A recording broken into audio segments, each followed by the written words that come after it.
There's a body part so useful that nature built it into fish, reptiles, birds, and mammals alike. And so unnecessary that one single group of animals threw it away completely. You're part of that group, and you've probably never asked why. Start with the obvious guess. Tails help animals balance. Watch a squirrel leap between branches, and its tail fans out mid-air, adjusting instantly like a built-in stabilizer, keeping the whole body from tumbling out of the sky. That seems like a clean, satisfying answer. But watch a cheetah run at full speed, and the story breaks apart. Its tail isn't just balancing. It's whipping violently from side to side, almost like a rudder slicing through air, letting the animal make split-second turns no other land predator could survive at that velocity. So a tail isn't only a stabilizer.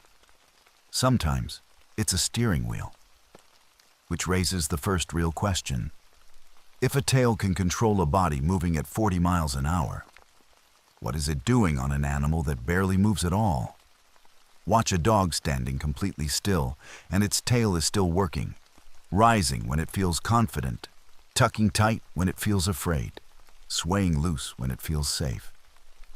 Before a single sound leaves its mouth, the dog has already told you everything using nothing but that one moving part.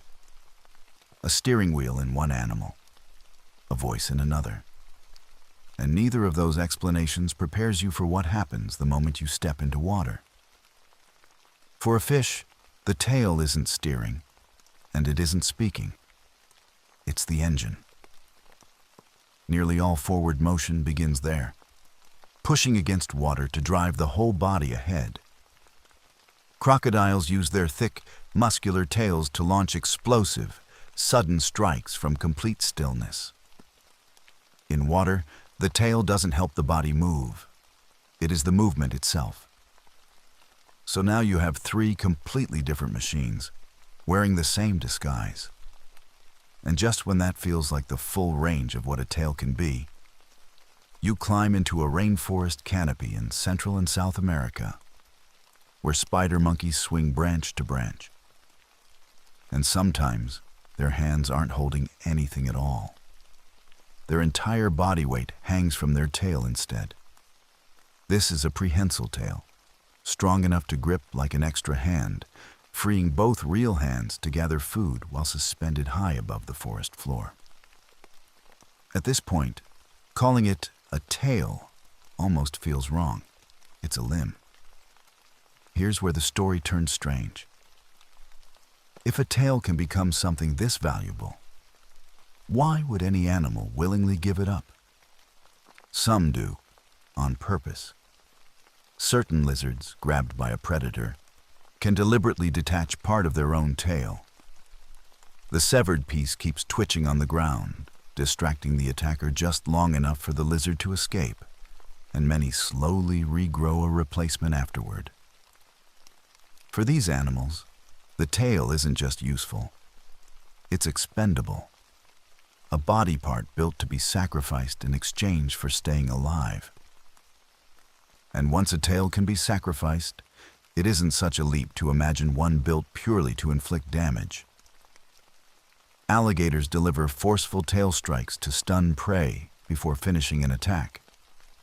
And creatures like stingrays and scorpions carry tail-like structures tipped with genuine stingers, turning what looks like a harmless appendage into an actual weapon. By this point, the tail has balanced bodies, steered a sprint, spoken a silent language, powered a swimming body, worked as a hand, and even been sacrificed or weaponized. It feels like there's nothing left to discover. There is. In freezing climates, foxes wrap their thick, bushy tails around their bodies like a built-in blanket, trapping warmth and shielding their faces from the wind. Horses and cattle use their tails as constant, automatic insect swatters. Some rodents and lizards store fat directly inside their tails, turning them into hidden emergency reserves for hard times ahead. And kangaroos take the idea somewhere almost nobody expects. While hopping, the tail helps with balance. But during slow movement, they lean their full weight onto it and push off the ground, using it like a genuine fifth leg, generating real mechanical force rather than just support. Which leads to the strangest question of all. If tails are this useful, in this many unrelated ways, why did some animals lose them completely? Great apes, chimpanzees, gorillas, orangutans have no external tail at all, despite descending from tailed ancestors.